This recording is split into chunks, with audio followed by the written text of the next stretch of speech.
Republican members of Congress, like Oregon's Representative Cliff Bentz, who's been taking the heat.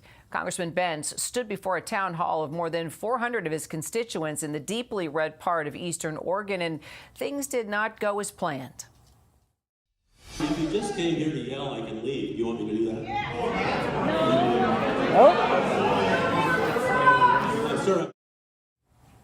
Well, voters there clearly upset with cuts from the Trump administration and Elon Musk. Congressman Cliff Bentz joining me now to talk about how that all went down. So, sir, when you had that town hall, did you expect that reaction?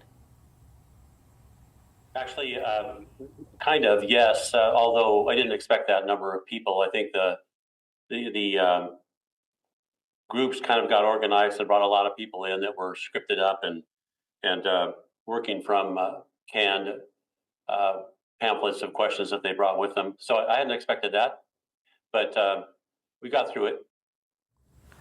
Well, your constituents, a number of them that were interviewed, said that they were very disappointed. They felt you were just rolling over.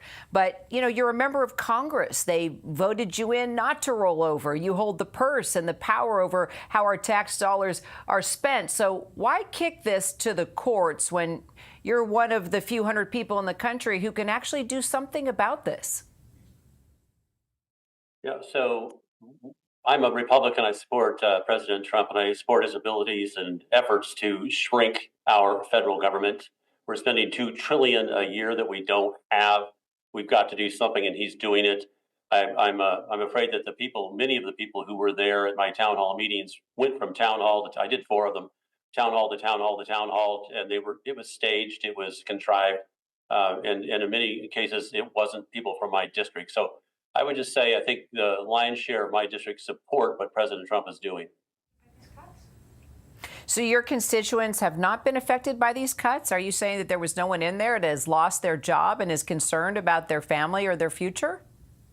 So absolutely, I feel badly. In fact, I said this, I felt badly for those who have lost their jobs.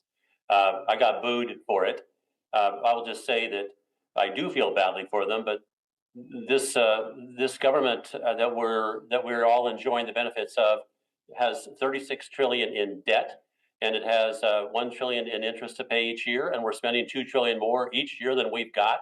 And so I'd rather not see the wheels come off in a time when people won't loan us money anymore. We've got to address these issues now, and I think my district understands that. Nearly 10% of your state's federal workforce have been let go now. What's your message to them, and why should they still believe in your leadership at this moment? So let me just say that there are 7,000 federal workers roughly in my district. That means that close to 700 people have been laid off, and they have my deepest sympathy for losing their jobs.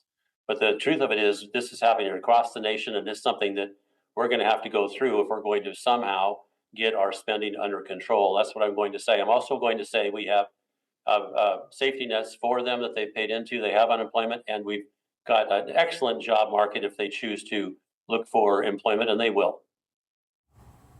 So your district depends on Medicaid and food assistance. A new Republican budget would potentially mean cuts to those very important programs. What do you say to the people in your district who are concerned about losing health care and food stamps?